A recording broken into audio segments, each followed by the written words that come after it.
There are several new faces on the Boston Red Sox pitching staff heading into 2025, but Tanner Houck is a familiar face who's bound to have a big season this year.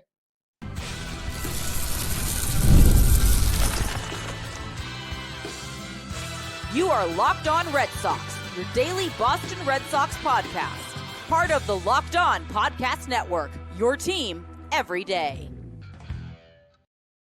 Hello and welcome to Locked On Red Sox, your daily Boston Red Sox podcast, part of the Locked On Podcast Network, your team every day. I'm your host, Gabby Maljanian, former ESPN social media associate and current host of the Boston Balling podcast as well. And I am here to bring you the latest in all things Boston Red Sox Monday through Friday straight to your favorite podcast feed. And it's free. That's the best part. So definitely continue to tune in because Locked On is your team every day. Happy Thursday and welcome to the show. The Red Sox are getting closer to opening day. And you know what else is getting closer? The premiere of the Netflix documentary about the 2024 Boston Red Sox, which is very exciting. So a little bit later on the show, I'm going to be discussing the first official trailer that was released on Wednesday, which is super exciting, gave me chills, and has me so ready to see the show when it comes out. Also, I'm going to be talking about Alex Cora revealing a little hint into what the Red Sox batting order could look like come opening day. So that's all on today's show. But a lot of discussion this offseason surrounding the Boston Red Sox has been in regards to the pitching staff, because there are several new faces both in the rotation and in the bullpen. You have guys like Walker Buehler and Garrett Crochet who are going to be starters that are new to the Boston Red Sox this year.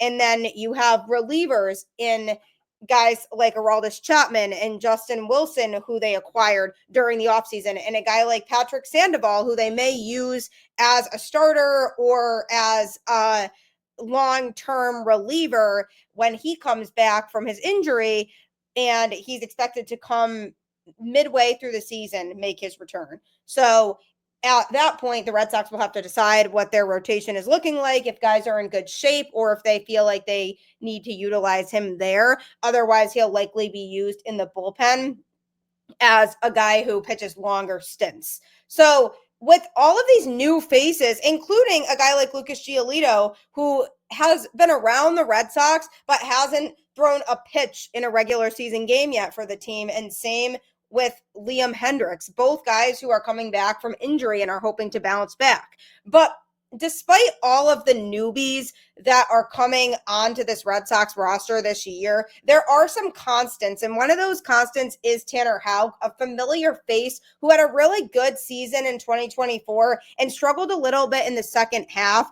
but was able to show that he was the Red Sox most reliable starting pitcher that season. And I have high expectations for him heading into 2025 because he has proven that he can pitch well consistently. One of the specific things that I liked about Tanner Houck's performances in 2024 was that he utilized 4 different pitches. He had a sweeper that he used 41% of the time, a sinker that he used 32% of the time, a splitter that he used 25% of the time, and a cutter that he hardly ever used, just 1% of the time.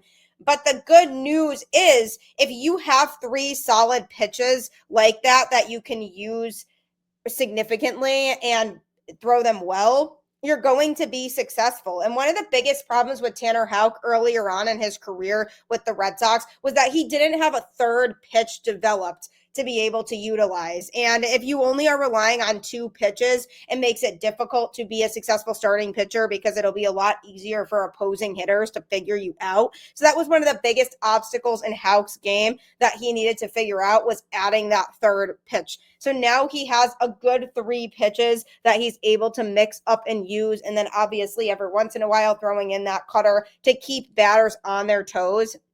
The sweeper averaged 83.2 miles an hour. The sinker averaged 93.5 miles an hour. The splitter averaged 88.4, and the cutter averaged 87.1. So he definitely could use those pitches again heading into 2025 at relatively the same pace at which he used them last year. I expect him to continue to implement those off-speed pitches a lot more, because that's something that pitching coach Andrew Bailey has really pushed for with this group, has been utilizing the off-speed pitches more so than the fastball. And when they do use the fastball, it has to be in a situation where it makes sense. And that's just really been Bailey's approach since coming into the Red Sox organization. So I expect that same strategy will carry over into 2025, and he'll look for guys like Houck to continue to utilize those off-speed pitches that they've worked so hard to develop, especially him over the last few seasons. Something that Tanner does have to improve in a little bit still is his fastball velocity. He's in the average area in terms of how fast that pitch travels. It averaged 93.5 miles an hour in 2024, and it puts him in the 40th percentile. So not great. It's a little scary if a pitcher doesn't have a fastball that goes above 95, because what's going to happen is he's not really going to be able to utilize that pitch at all if it's not fast enough, because opposing hitters will just completely take over and wreck that pitch.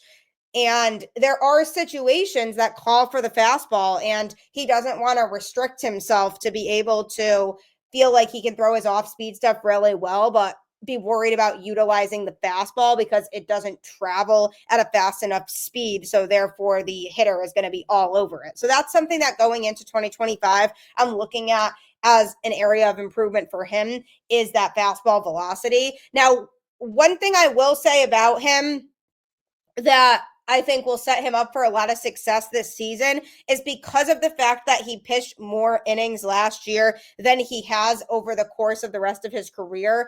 He experienced some struggles in the second half of the season, and you have to wonder if a lot of that had to do with the fact that the Red Sox were pushing him and having him throw more innings than he's used to. So his arm wasn't used to that. So he had to adapt to that, and that's why he might have started to struggle a little bit more in the second half of the year. But for the entirety of the first half, he was super dominant. And if you look back on the 2024 season and think about it now, as tough as it was in the moment for him, getting tired and having to get used to his arm throwing a lot more and that stamina with his arm, if you think back on that now, it'll pay off for him and be beneficial down the road, because now his arm has gotten itself acclimated to throwing more pitches each start and going deeper into games, which is something the Red Sox really need from their starters this upcoming season, is guys who can provide those innings. Because last year, and even in 2023 also, we ran into a problem of the Red Sox starters not being able to pitch deep enough into games. So therefore the bullpen was being utilized a lot more than they should, and the relievers were getting very blatantly tired from having to take on more workload than they should be or they're used to. So it left Alex Cora with not a lot of options last year in terms of who to put in what spots out of the bullpen, because some guys were being utilized a lot. And if it was normally a spot that a specific pitcher would throw in, Cora couldn't always use him if he had thrown a lot of pitches the night before. So it really is a trickle down effect that starts with the starting rotation. Those guys need to be able to eat innings, and that's something that I feel like Tanner will be able to do a little bit more of this upcoming season, now that they really stretched him out last year. Another thing about his game that I could see being an area of growth for him is his strikeout percentage. He's only in the 32nd percentile for that. So he definitely needs to increase the number of swings and misses that he is getting. But his ground ball percentage is great, in the 93rd percentile on that. So he's generating not a lot of hard contact, which is super important. And he's able to get guys to hit weak grounders so that the Red Sox can record an out. But he does need to improve on that swing and miss rate and get guys to fall for more of his trick plays. And having those 4 pitches that he utilized in 2024, now that he was able to spread those out and maximize them and use them where they make sense to use them, now he can go into 2025 with hopefully a more improved idea of when to use which pitches, and it can get more hitters to swing and miss at some of those. So those are the biggest areas of improvement for Tanner Houck that I'm looking at heading into 2025. In terms of his totals last year, he had a 312 earned run average with a 9-10 record over 30 games that he started. He pitched 178.2 innings with 154 strikeouts. So he took on a big workload, and as deserved, he was also an all-star. So I'm looking forward to seeing him hopefully be an all-star again in 2025. In terms of his win-loss percentage, at home he had a 400 percentage, and on the road it was a 556. So definitely a little bit of a differentiation there in terms of his numbers. The opponent's batting average during home games in which he pitched was a 239, whereas on the road when he pitched, the opponent's average was a 223. So based on those numbers, he was slightly better on the road than he was at home, but it's not super drastic to the point where I'm concerned about his home starts. It's just definitely something to keep in mind that he pitched slightly better on the road than he did at Fenway in 2024. So I'm looking at him to hopefully build on that going into this upcoming season. But he is bound to have a big season because the Red Sox set him up for it in 2024 with the innings workload, with having him try out different pitches. They had him use 2024 as a big learning experience so that he can continue to just develop on what he's already worked on heading into 2025. And the areas of improvement for him are things that could still continue to grow. And hopefully with the added workload last year, he was able to get a better sense of what pitches he should be throwing when. So I'm really excited for the season for Tanner Houck. Would he be in the Cy Young conversation? I definitely think that's possible. He was early on in 2024, and then he started to have his struggles, so he kind of fell out of that conversation as the season progressed. But I do feel like 2025 could be a year where he could be in that Cy Young conversation if he pitches to the best of his ability.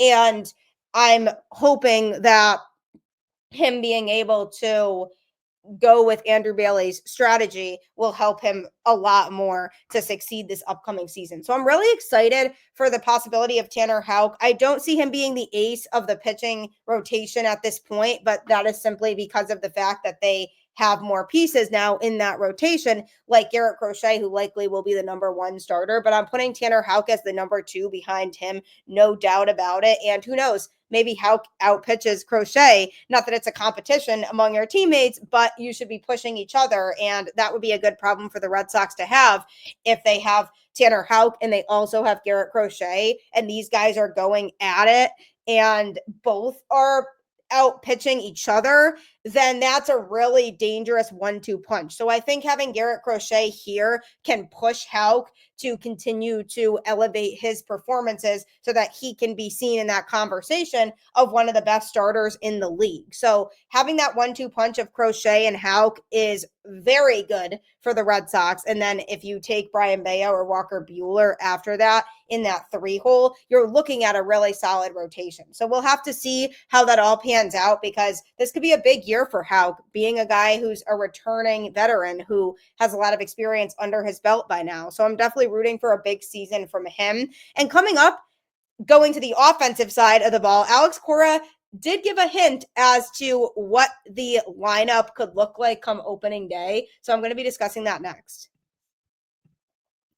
Ever check your bank account and wonder, where did all of my money go? Between dining out, online shopping, and entertainment, it's easy to lose track. That's where Monarch Money comes in. Your personal CFO, giving you full visibility and control over your finances. Monarch Money isn't just a budgeting app, it's a complete financial command center. You can track all your accounts, investments, and spending in one place. So you stop just managing your money and start building wealth. When I started using Monarch, I realized just how much I was spending on food delivery. Now I budget smarter and save more. Instead of juggling multiple apps, you can use Monarch to check your finances, track spending, and even plan long-term goals. Managing money with your partner is smoother than ever. You can track shared and personal accounts, set goals, and stay on the same page without the stress. Take control of your finances with Monarch Money. Use code LOCKEDONMLB at monarchmoney.com for 50% off your first year. That's monarchmoney.com, code LOCKEDONMLB for half off your first year. It can be really scary sometimes when you don't know how much money you have, or you go into your bank account and it's lower than what you thought it was. So Monarch Money could be an absolute lifesaver for you. I know it was for me in terms of being able to help save money and not spend it on useless things at this point in my life. And being married now, my husband and I have shared bank accounts. So Monarch Money definitely is a good resource if you're looking to be able to track your spending habits and how much money you have in your account, because the last thing you want is to be in complete shell shock over that. Alex Cora, in an interview, was talking about the 2025 Red Sox season, saying that he's really excited for what's to come for this team, as am I. I think that there are a lot of special players on this Red Sox team heading into the season. Lots of guys who want to just go out there and win. And I think that the vibes are going to be very high heading into it. Obviously, health plays a factor, as there already are some players who won't be healthy come opening day. But the Red Sox made some moves this offseason to be able to have depth to compensate for some of that. So Alex Cora is very excited about the upcoming season, and he's so excited that he hinted at what some of the opening day lineup could look like for the team. And it didn't come to be a huge surprise for me. It kind of was what I was expecting, give or take maybe a specific order of certain players, but the players that he mentioned, I was not surprised about. So he said that if he could say the top three right now, it will most likely go Jarren Duran, Rafael Devers, and Alex Bregman. He also specified that he hopes to bat Bregman third to separate Devers and Tristan Casas, who are both lefties in the batting order, which definitely does make sense. The Red Sox specifically targeted Bregman to increase the right-handedness of their offense, and he just has outstanding numbers at Fenway Park over the course of his career. As a reminder, I have mentioned it on the show before, but he has a .375 batting average, .490 on base percentage, and .750 slugging over 21 appearances at Fenway Park. So that warrants being able to be that crucial number 3 hitter in the order. So it 100% makes sense that he's doing it that way. I mean, Duran has been a really solid leadoff hitter for the team over the past 2 seasons, and his 2024 stint as the team's best player on so many levels and in so many different areas shows that he deserves that job again, because he routinely stretches singles into doubles because of his plus speed, and he turns doubles into triples with 96th percentile speed that he has. And he has the potential to steal bags with the best of them. So there's no reason to not bat Duran in that number 1 spot, because he's able to make a lot of hard contact, and he immediately puts pressure on opposing pitchers to know, okay, we can't let this guy get on base, because he'll get into scoring position if he does. So no surprise there. He'll stay as the number 1. And then Bregman and Devers batting behind Duran could drastically increase his run production, provided that Devers is healthy. And that's what the Red Sox are hoping for, a healthy season of Devers this year, because he has yet to get into a spring training game still. And that's definitely a little bit concerning, because he needs to start getting some of those reps in, especially at third base, if he wants to play third this year. And I don't think anything's guaranteed for him. And the more time that passes, the more that the Red Sox might feel like they want to give the third base spot to Bregman to start the year. So hopefully he can get into a game soon. Supposedly he's going to this weekend, but we'll have to see if that gets pushed back again. those shoulder injuries are just continuing to nag him, and he played through it for the entirety of 2024, but I'm really hoping that he doesn't have to play through anything in 2025 and that he's just healthy, because a big season from Devers feels really crucial for this Boston Red Sox team. So it would go Duran, Devers, and Bregman, and then Alex Cora mentioned that it would go into Tristan Casas and Trevor Story. Trevor Story is a guy who has the potential to be a very strong hitter for this Boston Red Sox team. He's already showing it this spring in his first fully healthy spring training with the Boston Red Sox. It's been a rough go for him in his time in Boston so far because the Red Sox signed him late in free agency a couple years ago. So he didn't get a full spring training with the team to get ready for the season as it is at that point. And then he was injured. And then last year, he was injured again. So because of injuries, he didn't get a full offseason with the team last year. And then he just hasn't been able to have a fully healthy season yet with the Boston Red Sox. So he's hoping that 2025 can be the year where he does. And I feel like there is so much potential with Story, and you definitely have to feel for the guy because of how much he's been through. And he's expressed so many times that he loves the game and he just wants to be out there. And when he was hurt, he was just so bummed to not be able to be out there with his team, contributing in a way that he feels like he can. So this big idea of a Trevor Story resurgence in 2025 is not unreasonable. I feel like it could happen. I feel like I'm excited about the possibility of him batting right there in the middle of the order at fifth. So it seems pretty much set in stone to Cora that would be the top five in the batting order. Obviously, things could change if somebody gets hurt or if somebody's struggling and they have to move down in the order, but that likely is going to be the 1 through 5 hitters. And then the 6 through 9 hitters are just kind of based on who's playing well and who's not. I could totally see the Red Sox keeping Ceddanne Rafaela in the 9 hole because of the fact that he also has speed. So if you have speed at the top of the order and at the bottom of it, that's definitely beneficial. But also Ceddanne just has not been the best offensively with Boston. And granted, it was just his rookie season last year, so people definitely need to be patient with him to see if he can show improvement at the plate. But because of the fact that he struggled with plate discipline and he generated lots of strikeouts and he wasn't making a lot of hard contact, the Red Sox needed to keep him in the 9 hole. So I feel like that will end up being the case again. And then based on who's healthy, if Wilyer Abreu ends up being healthy and coming back early into the season, then I could likely see him hitting after Trevor Story in the lineup, and that would kind of be his spot because Abreu had a great offensive year in 2024, and obviously his defense goes without saying because he won a Gold Glove in the outfield, but his offense was also a huge reason why the Red Sox were able to stay in playoff contention all the way up until that last week of the season is because of the production that they were getting from Abreu. So the Red Sox are definitely want to get him into the lineup if he's healthy for sure. It'll be a probably immediate transition to putting him right back in the lineup because they know how valuable his offense was last year.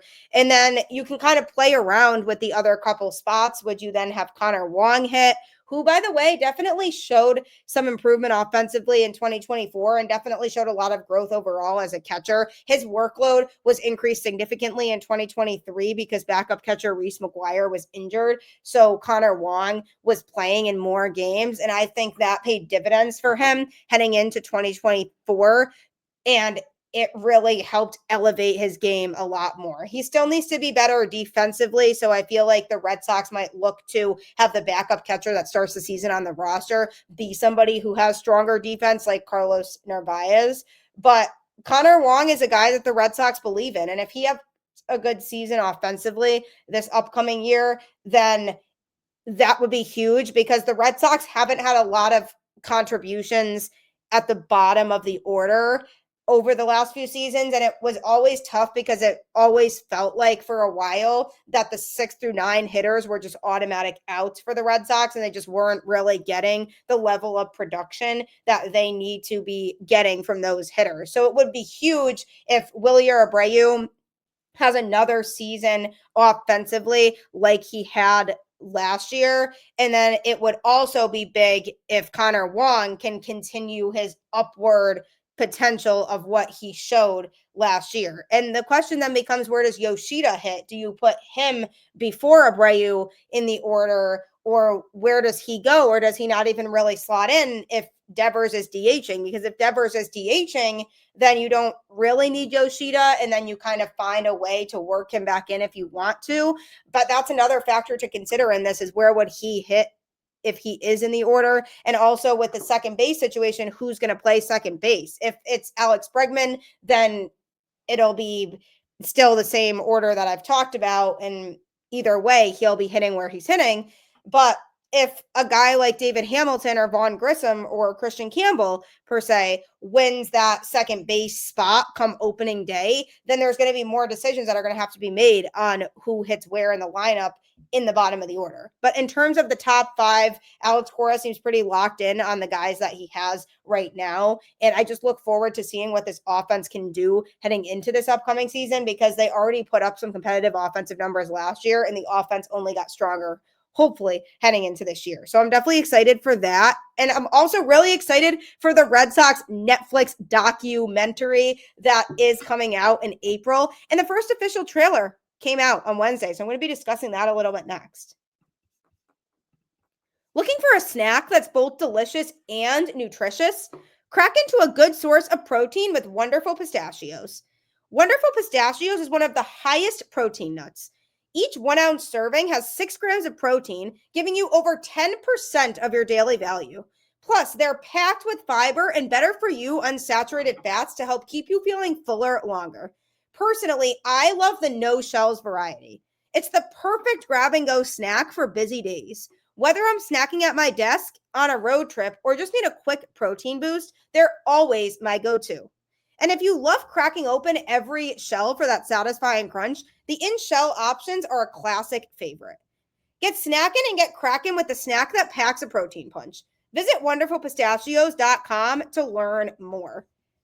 I got my mom into these things, and she is absolutely addicted now. So don't say I didn't warn you. Once you try them, there's no going back. You're going to keep getting them at the store. But they're so worth it because they're a nice, healthy snack, and they taste pretty darn good too. So I highly recommend you purchasing those the next time that you are at the store and enjoying a nice little snack for yourself.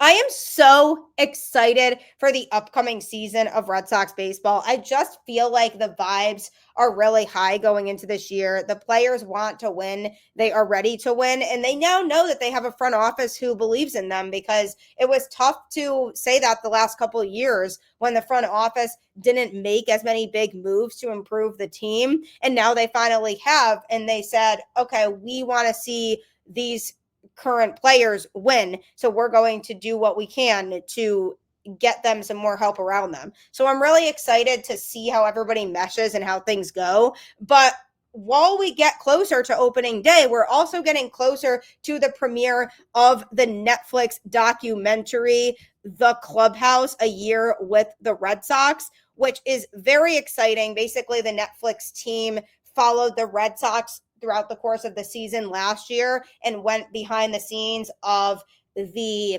struggles of playing in Major League Baseball and having to perform every day. And the show is going to be dropping in April. And there have been a couple of sneak peeks thus far that have been released.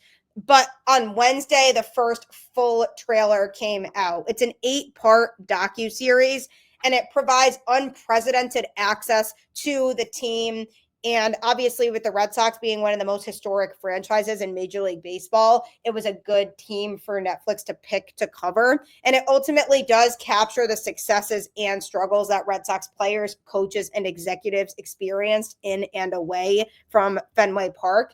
The trailer contains shots of both joy and also intense frustration. and it really takes us into the players' homes and personal lives and hints at a behind-the-scenes look at how the Red Sox front office navigated last season's trade deadline.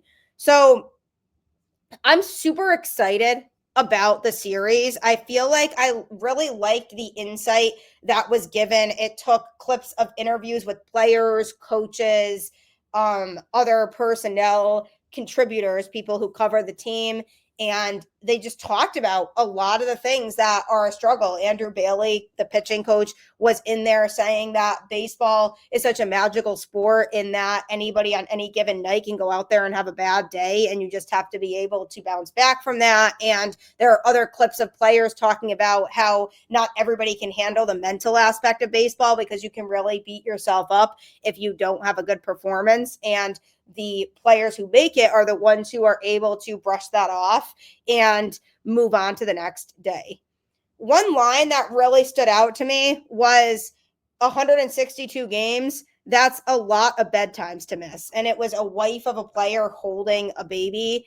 And the idea behind it was to show the personal lives of some of these players and what they go through and just how time consuming their sport is and the sacrifices they have to make. And family ultimately is a sacrifice that they do have to make in terms of not being able to see them as much because they're constantly on the road during the season for games. And it's just a huge grind all season long. And I'm excited to see the perspective of the players. And it even showed a clip of Jarren Duran swearing at himself on the field because he was mad at a play that he made or should have made. And it was just quick clips that they were jumping to in the trailer, but I just really liked that the words were powerful and it was really coming from them. It was raw, authentic footage coming from the players and the coaching staff. And it did show a small clip of the Red Sox front office at the trade deadline talking about how they're going to go about it.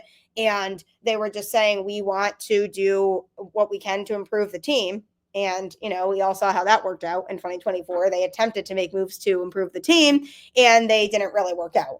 But it really is going to take you inside the Boston Red Sox. And the 2024 season obviously was a frustrating one because of the fact that the Red Sox missed the playoffs again and they finished right at 500. So they were very average and they had a lot of injuries. But I think in a way, covering a season in which there are more struggles sometimes makes it feel like it's more real, because if you're covering a season where they're winning all the time, you're not really as exposed to those emotions and frustrations that players and coaches are feeling. So I just am excited to see just how authentic it is and just the way that these guys are able to handle the pressure that comes with playing this sport on an everyday basis. So make sure that you check that out on Netflix in April. It's again called The Clubhouse, a year with the Red Sox, and I am so looking forward to seeing it. I hope you are too. And I'm also looking forward to the season, as this should be hopefully an exciting one for Boston. I appreciate you tuning into Locked On Red Sox and making it your first listen of every day. For your second listen, be sure to check out Locked On Fantasy Baseball with hosts Dominic Martino and Matthew One. It's that time of year for fantasy baseball drafts, so you can rely on their show to figure out who to draft so that you get bragging rights and can tell your friends and family that you beat them in fantasy baseball. So make sure you check them out on YouTube or wherever you get your podcasts right after you finish this. As always, keep the faith, go Red Sox, and I'll catch you on the flip side.